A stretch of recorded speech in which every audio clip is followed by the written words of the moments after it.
Wakati wengine wanapigania nafasi ya kuwakumbatia wazazi wao, Amina alichagua njia tofauti, njia ya kiburi, tamaa na fedheha. Aliona umaskini wa baba yake kama doa la aibu, akasahau kuwa mikono hiyo hiyo ya baba ndiyo iliyomlea tangu akiwa mchanga. Siku moja tu, maneno yake yalikuwa kama upanga. Alimtazama baba yake usoni, macho yakijaa dharau, na kumwambia, "Sina baba maskini kama wewe." Maneno hayo yakabaki moyoni mwa yule mzee kama kovu lisilopona. Lakini dunia inachekesha, hucheza na muda kwa namna isiyotabirika. Miaka 5 baadaye, Amina aliporudi nyumbani akiwa na mavazi ya fahari na sura ya mafanikio, alikumbana na kitu ambacho pesa haziwezi kununua. Ukweli mchungu uliogeuza maisha yake milele. Karibu MK Mastori, simulizi zenye uguso wa maisha. Onyesha upendo wako kwa kusubscribe channel hii, kulike na kucomment. Basi hapa na kufunulia mkasa mzima ulivyokuwa. Tazama mpaka mwisho, maana kuna jambo la kujifunza hapa. Kijiji cha mnyonge kilikuwa kimya, chenye nyumba za matope na watoto waliocheza bila viatu. Ndani ya kijiji hicho aliishi mzee Ramadhan, mwanamume mwenye mikono iliyochoka kwa jembe, lakini moyo uliojaa upendo.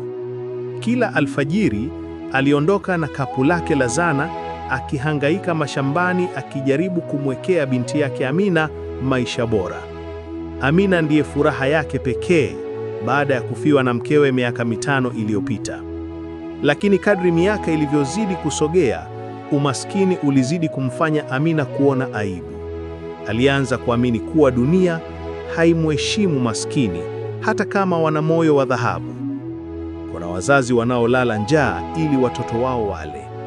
Wanaume wanaovaa nguo zilizochakaa, si kwa sababu hawajui kuvaa, bali kwa sababu wanachagua kuona watoto wao wakicheka kwanza. Lakini mara nyingi upendo huo hauonekani hadi siku wanapokuwa hawapo tena.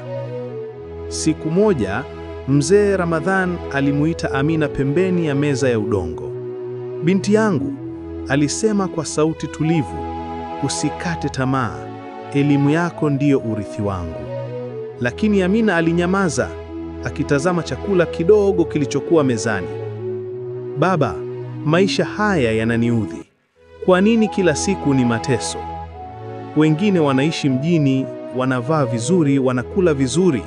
Hivi mimi nitabaki hapa hadi lini?" Maneno yale yaliumiza zaidi ya pigo la jembe. Mzee Ramadhan alinyamaza, machozi yakimtoka taratibu. Alijua dunia ya sasa haikujali juhudi, ilijali matokeo. Kuna maumivu ambayo hayawezi kuonekana machoni, bali moyoni. Ni pale mtoto anapokataa kile kilichomlea, akifikiri umaskini ni laana, kumbe ndiyo silaha iliyomfanya baba yake asife njaa. Kesho yake mzee Ramadhan alimpeleka Amina shuleni kama kawaida. Ingawa hakuwa na pesa ya chakula, alimnunulia kalamu mpya kwa deni.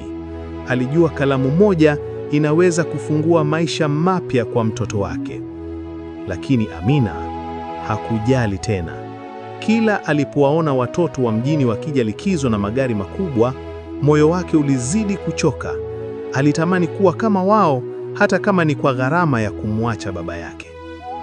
Wakati mwingine baba yake alipokuwa akirudi jioni akichoka na jasho, Amina huwakuwa hata anamwarikibisha tena. Aliona harufu ya jembe kama aibu. Ni rahisi kumcheka maskini, lakini ni vigumu kuelewa safari yake. Wapo wazazi wanaoishi kwenye nyumba za udongo, lakini mioyo yao imejengwa kwa mawe ya upendo. Wamebeba familia zao mgongoni bila kulalamika hadi pumzi yao ya mwisho.